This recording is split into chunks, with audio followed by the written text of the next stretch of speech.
नाजरीन, पुल सिरात एक ऐसा पुल है जिसके बारे में बहुत सी अहादीस हमने बचपन से सुन रखी हैं। ये एक ऐसा रास्ता है जो बाल से ज़्यादा बारीक है और तलवार की अस्सलामु अलैकुम वरहमतुल्लाहि वबरकातुहू। मुझे उम्मीद है आप लोग खैरियत से होंगे। अल्लाह की बारगाह में दुआ है अल्लाह तबारक व तआला आपको और भी खुश रखे, दीन और दुनिया की दौलत से माला माल फरमाए, आमीन या रब्बल आलमीन। आज अचानक मेरी नज़रों के सामने एक वाकई, अगर इस बयान को सुन लेते हैं तो आपकी परेशानी का हल मिल जाएगा, आपके सवाल का जवाब मिल जाएगा। थोड़ा सा वक्त निकाल लें, बड़ा इस्लाही बयान है और इस बयान को मुलाहिज़ा फरमाएं। मैं भी सुनूंगा, आप भी सुने मेरे साथ साथ। नोक से ज़्यादा तेज़ है। इस पुल की मंजर कशी इस तरह से की गई है कि सुनने वाला इसकी दहशत से कांप उठता है। इसका नाम सुनते ही जिस्म पर लर्जा तारी हो जाता है और ऐसा मंजर आंखों के सामने आता है कि जैसे इस पुल पर लोग कट कट कर दोज़ख में गिर रहे होंगे। जब अल्लाह इंसानों का हिसाब मीज़ान पर ले चुका होगा तो फिर उन लोगों को पुल सिरात से गुजारने की आखिर क्या ज़रूरत पेश आएगी।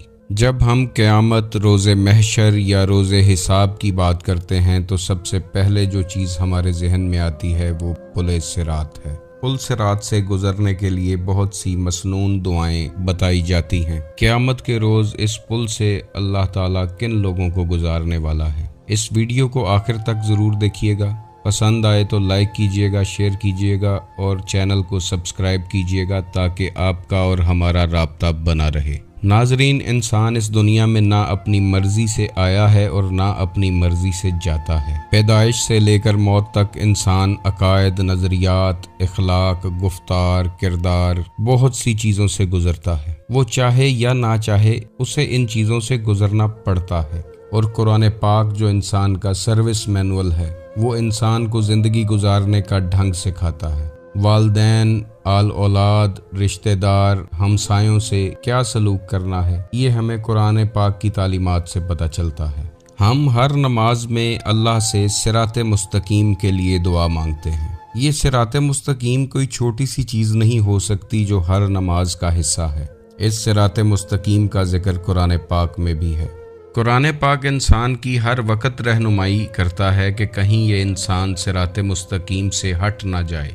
ये सिराते मुस्तकीम वो रास्ता है जो कुर्बे इलाही तक जाता है। कुरान पाक में अल्लाह फरमाता है, ए इंसान, यकीनन तुम्हें अपने रब तक पहुँचने के लिए सख्त कोशिश करनी चाहिए यहाँ तक कि तुम इससे मिल जाओ। इस आयत में जन्नत या दोज़ख तक पहुँचने का जिक्र नहीं बल्कि खालिक हकीकी तक पहुँचने का जिक्र है। ये सिराते मुस्तकीम वो रास्ता है कि जिस पर हर वक्त शैतान आपके लिए घात लगाए बैठा है, क्योंकि रोज़े अज़ल से ही उसने अल्लाह से कहा था कि मैं तेरे बंदों को सिराते मुस्तकीम से भटकाऊंगा। शैतान की ड्यूटी किसी मंदिर मस्जिद के बाहर नहीं है बल्कि वो अपना काम सिराते मुस्तकीम पर बैठकर कर रहा है। शैतान का काम लोगों को सीधी राह से भटकाना है और वो उसी को भटकाएगा कि जो सीधी राह पर होगा, वरना मेरे जैसे निकम्मे लोगों के लिए शैतान भी अपना वक़्त ज़ाया नहीं करता। सिराते मुस्तकीम की बात करें तो ये रास्ता दो हिस्सों में तकसीम होता है। एक रास्ते की मंजिल जन्नत है जबकि दूसरे रास्ते की मंजिल जहन्नम है। एक रास्ता अच्छे इखलाक, सही अकायद, शरीयत के अहकाम की पाबंदी से वाबस्ता है जबकि दूसरा रास्ता गैर इखलाकी कौलो फेल, बातिल अकायद, शरीयत की खिलाफ वर्जी से वाबस्ता है और इंसान को मुकम्मल आज़ादी है कि वो जिस रास्ते पर चाहे चले। एक रास्ता वो है कि जिस पर इंसान अपने आप को, अपने बातिन को पहचानता है, इंसानियत की राह इख्तियार करता है, लोगों के दुख दर्द बांटता है, ईमान और इखलाक के आला दर्जे पर फायज होता है और बंदगी करता करता कुर्बे इलाही तक पहुंच जाता है। दूसरे रास्ते पर इंसान हैवानियत और तारीकी में डूबा रहता है। दुनिया की मादियत उसे अपनी तरफ खींच लेती है। वो ऐसी तारीक वादियों से गुजरता गुजरता कुर्बे इलाही और अल्लाह से दूर होता चला जाता है। इंसान इस जिंदगी में मुसाफिर है और उस मुसाफिर को चलना है। अब ये इंसान पर डिपेंड करता है कि वो कौन सा रास्ता इख्तियार करता है। ये रास्ता इस दुनिया में ही ख़त्म नहीं होता बल्कि आलमे दुनिया, आलमे बरज़ख और क़यामत तक यानी मौत के बाद भी ये रास्ता चलता रहता है, लेकिन ख़त्म ये जन्नत या जहन्नम पर जाकर होता है। हम जो कुछ भी इस दुनिया में कर रहे हैं किसी ना किसी तरह वो दूसरी दुनिया के साथ वाबस्ता है। सिरात मुस्तकीम का जिक्र बहुत सी अहादीस में किया गया है। इमाम जाफ़र सादिक अलैहिस्सलाम फरमाते हैं कि मुख्तलिफ किस्म के लोग पुल सिरात को अबूर करेंगे। कोई बिजली की चमक की तरह इसके ऊपर से गुजर जाएगा और कुछ घोड़े की तरह इस पर सरपट पड़ेंगे। कुछ अपने चारों अज़ा और सीनों के बल इस पर रेंगने लगेंगे। कुछ इसे पैदल तय करेंगे, कुछ इससे लटक रहे होंगे। कभी जहन्नम की आग उन्हें पकड़ लेती और कभी छोड़ देती होगी। लिहाजा पुल सिरात की क्रॉसिंग सबके लिए एक जैसी नहीं होगी। पुल सिरात की क्रॉसिंग का मीज़ान सिर्फ ये है कि कोई इंसान अल्लाह के कितना ज़्यादा करीब है। इस वक्त दीन इस्लाम के बहुत से फ़िरके बन चुके हैं और हर फ़िरका ये दावा करता है कि वो सिरात मुस्तकीम पर है। हालांकि सीधे रास्ते की पहचान के लिए इसे अल्लाह की मदद की ज़रूरत है, वरना तो हर इंसान को ऐसा लगता है कि जो कुछ वो कर रहा है वो उसके मुताबिक दुरुस्त है। कुछ औलिया अल्लाह का कहना ऐसा भी है कि इस वक्त हम पुल सिरात पर ही चल रहे हैं, जिसके एक सिरे पर दुनिया है तो दूसरे सिरे पर आखिरत है। इस दुनिया में हर शख्स हालत सफ़र में है। वो एक आलम से आता है तो दूसरे आलम में ट्रांसफ़र हो जाता है। आलम अरवाह एक आलम है जहाँ से रूहें आलम दुनिया में आती हैं।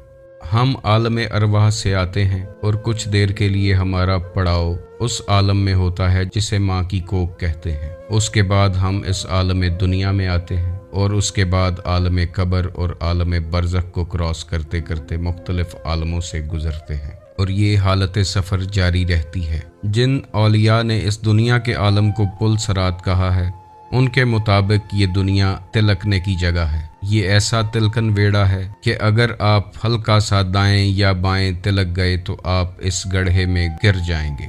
चूंकि ये रास्ता कुर्बे इलाही तक जाता है तो आपको गुनाह, सवाब, जन्नत, दोज़ख, अच्छाई, बुराई, इन सब से मावरा होकर सेंटर से गुजरना होगा। जो शख्स इस दुनिया का पुल सिरात अबूर करेगा वही आखिरत का पुल सिरात भी अबूर कर लेगा, और जो शख्स यहाँ तिलक गया वो आगे भी तिलक जाएगा। नाजरीन, कभी आपने सोचा है कि इंसान जो अल्लाह ने एहसन तकवीम पे खलक फरमाया, जो अल्लाह का एक बहुत बड़ा शाहकार है, तो अल्लाह ने इसे नार में फेंकने का इरादा क्यों बनाया? नाजरीन, अगर आप सूरह निसा को गौर से पढ़ें तो उसमें अल्लाह फरमा रहा है कि मुझे क्या पड़ी है कि मैं तुम लोगों को अजाब में मुब्तला करूं या तकलीफ़ें दूं। अगर तुम मुझे याद करते हो, शुक्रगुजार हो और ईमान रखते हो तो मुझे तुम्हें अजाब देने की कोई ज़रूरत नहीं है। एक जगह अल्लाह फरमाता है कि तुम मुझे याद करो, मैं तुम्हें याद करूँगा। हदीसे कुदसी के अल्फाज हैं कि मैं एक छुपा हुआ ख़जाना था, मैंने चाहा कि पहचाना जाऊँ, तो अल्लाह ने इंसान को अपनी पहचान के लिए बनाया है। नमाज, रोज़ा, हज, ज़कात, ये सब प्रैक्टिस है, मंजिल नहीं है। इंसान इन प्रैक्टिस से गुजरता गुजरता मंजिल तक पहुंचता है और मंजिल मार्फत इलाही है, कुर्बे इलाही है और दीदार इलाही है। यहाँ पर एक बात जानना बहुत ज़रूरी है। हदीसे पाक का मफहूम है कि कोई शख्स जन्नत में उस वक़्त तक नहीं जा सकता कि जब तक उस पर अल्लाह का फजल ना हो। यानी जन्नत तक पहुँचने का सिर्फ एक ज़रिया है, वो अल्लाह का फजल है, और अल्लाह का फजल हासिल करना ही इंसान का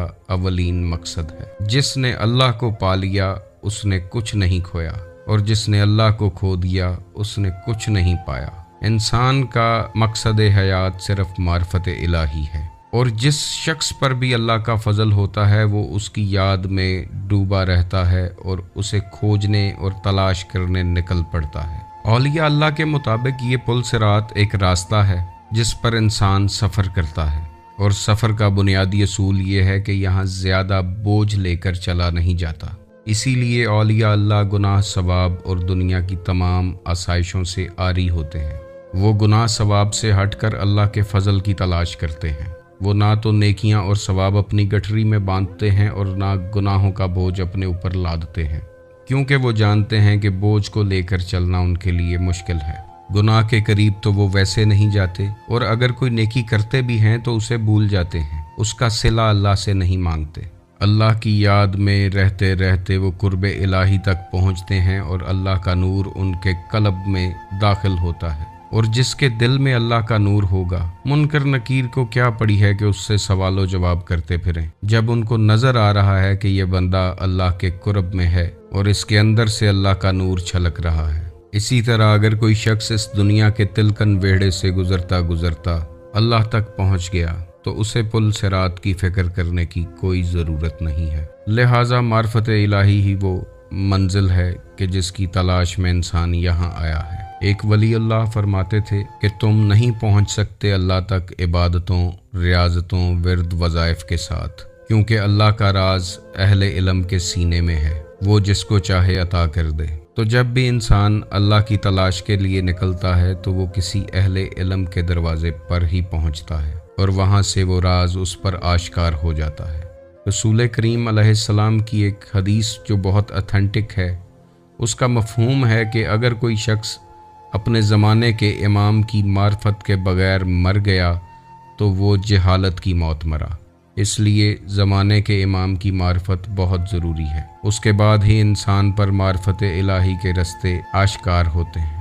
اللہ جو آپ کی شارک سے زیادہ نزدیک ہے، وہ بالکل نہیں چاہتا کہ آپ کو دوزخ میں پھینکے۔ ایک ماں جو سراپا محبت ہوتی ہے، اگر اس کے بیٹے کو تھوڑی سی بھی تکلیف ہو تو وہ دوڑی چلی جاتی ہے، بھاگتی چلی جاتی ہے، تو اللہ جو 70 ماؤں سے زیادہ پیار کرتا ہے، وہ کیسے اپنے بندے کو دوزخ میں ڈال سکتا ہے؟ دوزخ اس نے کچھ اور لوگوں کے لیے بنائی ہے جو اللہ اور اس کے رسول کے دشمن ہیں۔ گناہ گاروں کے لیے تو اللہ نے حضور نبی علیہ الصلاۃ والسلام کو ممبر شفاعت عطا فرمایا ہے۔ شرط یہ ہے کہ وہ بارگاہ الہی میں ندامت کے ساتھ پیش ہوں، اپنی نیکیوں پر فخر کرتے ہوئے نہیں بلکہ گناہوں پر ندامت کے ساتھ پیش ہوں، کیونکہ روز قیامت شفاعت گناہ گاروں کی ہوگی، اور جو اس روز نیک پاک بن کر جائے گا اور اپنی نیکیوں پر فخر کر رہا ہوگا، اسے ہی میزان پر لے جایا جائے گا۔ اسی لیے رسول اللہ صلی اللہ علیہ وآلہ وسلم نے فرمایا کہ جس شخص کو حساب کتاب کے لیے روک لیا گیا وہ برباد ہو گیا۔ اس دنیا اور آخرت میں کامیابی کا نسخہ صرف ایک ہی ہے جو علامہ اقبال نے فرما دیا ہے کہ کی محمد سے وفا تو نے تو ہم تیرے ہیں، اور اگر تو اس وفا کو نبھانے میں کامیاب ہو گیا تو یہ جہاں چیز ہے کیا لوح و قلم تیرے ہیں۔ رسول کریم علیہ السلام اور ان کے گھر کے ساتھ وفا بہت ضروری ہے۔ اگر رسول اللہ صلی اللہ علیہ وآلہ وسلم اور ان کے گھر کے ساتھ محبت اور وفاداری نہیں تو پھر یقین رکھیں کہ آپ جو کچھ بھی کرتے ہیں اس کا کوئی فائدہ نہیں ہوگا۔ نماز، روزہ، حج، زکوٰۃ منہ پہ مار دیا جائے گا، اور اگر اس گھر کے ساتھ محبت اور عقیدت ہوگی تو لوح و قلم آپ کے ہاتھ میں دے دیے جائیں گے۔ اس طرح کے کئی پل صراط آپ عبور کر جائیں گے۔ رسول اللہ کی محبت اور اللہ کا نور جس دل میں ہوگا وہ اس طرح کے ہزاروں پل صراط عبور کر جائے گا۔ اللہ تعالیٰ آپ کو اور مجھے رسول اللہ صلی اللہ علیہ وآلہ وسلم اور ان کے گھر کی وفاداری کی توفیق عطا فرمائے۔ آپ خوش رہیں، آباد رہیں اور کرم نوازی کے سائے میں رہیں۔ اللہ حافظ۔